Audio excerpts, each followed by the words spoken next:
Hey guys, ஃபைனலாக Yamaha பார்த்தீங்கன்னா XSR 155 மட்டும் இந்தியாவில் கொண்டு வராமல் என்டையர் யமஹாவோட எல்லா பைக்ஸுமே வந்து பார்த்தீங்கன்னா இதுக்கப்புறம் இந்தியாவில் அவைலபிளாக இருக்கும் அப்படிங்கிறத சொல்லியிருக்காங்க.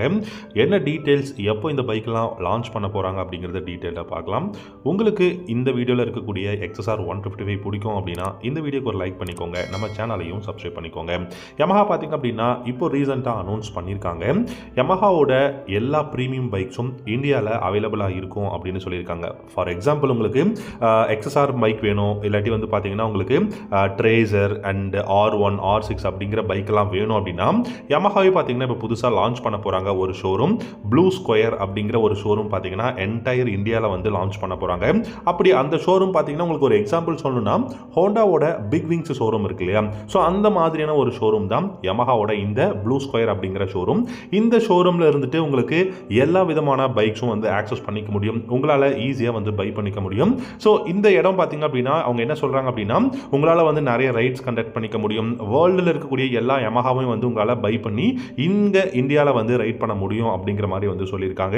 ஸோ இதில் உங்களுக்கு XSR 155மே வந்து பார்த்தீங்கன்னா இன்க்ளூட் பண்ணியிருக்காங்க. ஸோ இந்த ப்ளூ ஸ்கொயர் அப்படிங்கிற இந்த ஒரு ஷோரூம் அப்படிங்கிறது பார்த்தீங்கன்னா ஒரு ப்ரீமியமான ஒரு ஷோரூம் அப்படின்னு சொல்லலாம். இப்போ இருக்கக்கூடிய யமஹா ஷோரூம்ஸ் எல்லாமே பார்த்தீங்கன்னா உங்களுக்கு கம்ப்யூட்டர் பைக்ஸ் வந்து சேல் பண்ணக்கூடிய ஷோரூமாகவும், இது வந்து கொஞ்சம் ப்ரீமியமாக உங்களுக்கு R1லேருந்து XSR மாடல்லேருந்து உங்களுக்கு எல்லா ப்ரீமியம் பைக்ஸும் வந்து இந்த ப்ளூ ஸ்கொயர் அப்படிங்கிற ஷோரூம்ஸில் வந்து அவைலபிளாக இருக்கும்.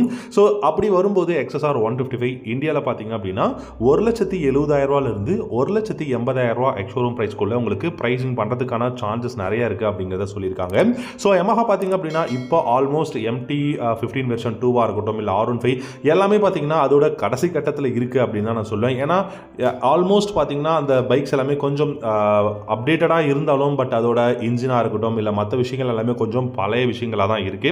அதனால நியூ வெஹிக்கிள்ஸ் இதுக்கப்புறம் யமஹா வந்து லான்ச் பண்ண போறாங்க. நிறைய இன்ட்ரெஸ்டிங்கான பைக்ஸ் வரப்போகுது. இப்போ நீங்க பாத்தீங்கன்னா ஹோண்டா வந்து ரெபல் 500 அப்படிங்கிற ஒரு சூப்பர்வான க்ரூசர் பைக்ஸை லான்ச் பண்ணியிருக்காங்க.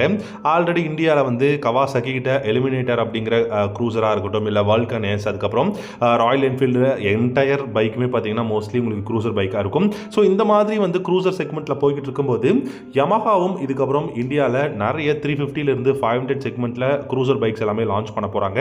ஸோ அப்படி அதெல்லாம் வந்து ஷோகேஸ் பண்ணி ஷோரூம் வேணும் அப்படிங்கிறதுக்காக ப்ளூ ஸ்கொயர் அப்படிங்கிற ஷோரூம்ஸ் இந்தியாவில் எல்லா இடத்துலையுமே பாரு, பிக்கர் சிட்டின்னு மட்டும் இல்லாமல் எல்லா சிட்டிஸ்லுமே பார்த்தீங்கன்னா உங்களுக்கு இந்த ப்ளூ ஸ்கொயர் அப்படிங்கிற ஒரு ஷோரூம்ஸ் வரப்போகுது. இந்த ஷோரூமில் உங்களுக்கு எல்லாமே இருக்குங்க, கிட்டத்தட்ட உங்களுக்கு யமஹா சம்மந்தப்பட்ட எல்லா விஷயங்களும், எல்லா பைக்ஸ், அதுக்கப்புறம் பார்த்தீங்கன்னா உங்களுக்கு ரைட்ஸ் கண்டக்ட் பண்ணுறதா இருக்கட்டும், இல்லாவட்டி ஹெல்மெட், அதுக்கப்புறம் மோட்டோ விளாக் பண்ணக்கூடிய நிறைய விஷயங்கள், அதாவது மோட்டார் ஸ்போர்ட்ஸை பொறுத்த வரைக்கும் எல்லா விஷயங்களும் யமஹாவுக்கு சம்மந்தப்பட்டது அப்படிங்கும்போது உங்களுக்கு இந்த ப்ளூ ஸ்கொயர் அப்படிங்கிற ஷோரூம்ஸில் இருக்கும். அண்ட் இந்த ஷோரூம்ஸ் கூடிய சீக்கிரம் வரும் அப்படிங்கிற மாதிரி சொல்லியிருக்காங்க. இது வந்துச்சு அப்படின்னா டெஃபினட்டாக XSR 155யும் இந்த ஷோரூம்ஸில் வந்து உங்களால் போய் பை பண்ணிக்க முடியும். ஸோ பட் டைம் அப்படிங்கிறது பார்த்தீங்கன்னா கொஞ்சம் எக்ஸ்டெண்ட் பண்ணி தான் கொடுப்பாங்க. அதாவது இப்போ நீங்கள் ஆர்டர் பண்ணுறீங்க அப்படின்னா டெஃபினட்டாக மினிமம் ஒரு 4 to 5 months இல்லை 6 months கூட ஆகலாம் டெலிவரி பண்ணுறதுக்கு அப்படிங்கிற மாதிரி சொல்லியிருக்காங்க. ஸோ போக போக நமக்கு எல்லாருக்கும் தெரியும் யமஹாவோட அந்த இன்ஜின் ரிலையபிலிட்டி எப்படி இருக்கும், பர்ஃபார்மன்ஸ் எப்படி இருக்கும் அப்படிங்கிறது. ஸோ இந்த ஒரு மூவ் அப்படிங்கிறது ஒரு பெட்டர் மூவாக தான் நான் பார்க்குறேன். ஏன்னா ஹோண்டா வந்து ரொம்ப வருஷத்துக்கு முன்னாடி பிக் விங்ஸை வந்து கொண்டு வந்துட்டாங்க இந்தியாவுக்குள்ளே. நிறைய ப்ரீமியமான செக்மெண்ட் பைக்ஸ், அதாவது CB350 RS இந்த மாதிரியான பைக்ஸ் எல்லாமே கொண்டு வந்துட்டதுனால இதுக்கப்புறம் இந்த 2025 கடைசிக்குள்ளே ப்ளூ ஸ்கொயர் அப்படிங்கிற அந்த ஒரு ஷோரூம்ஸில் இன்னும் நிறைய பைக்ஸ் வந்து கொண்டு வர போகிறாங்க அப்படிங்கிற மாதிரி சொல்லியிருக்காங்க. அதில் இந்த XSR 155 வந்து டெஃபினட்டாக இருக்குங்க, அதில் எந்த விதமான சந்தேகமும் கிடையாது.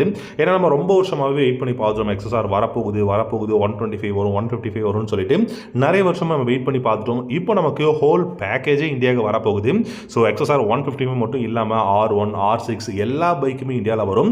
அது மட்டும் இல்லாமல் பார்த்தீங்கன்னா உங்களுக்கு ப்ரைஸ் வந்து ஓரளவுக்கு இன்க்ரீஸ் பண்ணி தான் கொடுப்பாங்க. ஸோ இங்கே ப்ரொடக்ஷன் பண்ணுறது இல்லை அப்படிங்கிறதுனால உங்களுக்கு இப்போ R3 MT-03 ப்ரைஸ் எல்லாம் பார்த்தீங்கன்னா தெரியும். ஸோ அந்த மாதிரி கொஞ்சம் ஹையான ப்ரைஸ் ரேஞ்சில் தான் இருக்கும். டெஃபினட்டாக வேணும் அப்படிங்கிறவங்க நீங்கள் பை பண்ணிக்க முடியும். ஸோ இந்த இன்ஃபர்மேஷன் உங்களுக்கு பிடிச்சிருந்தா லைக் பண்ணிக்கோங்க. தேங்க்யூ ஸோ மச் ஃபார் வாட்சிங். அடுத்த ஒரு வீடியோவில் பார்க்கலாம். Have a great day.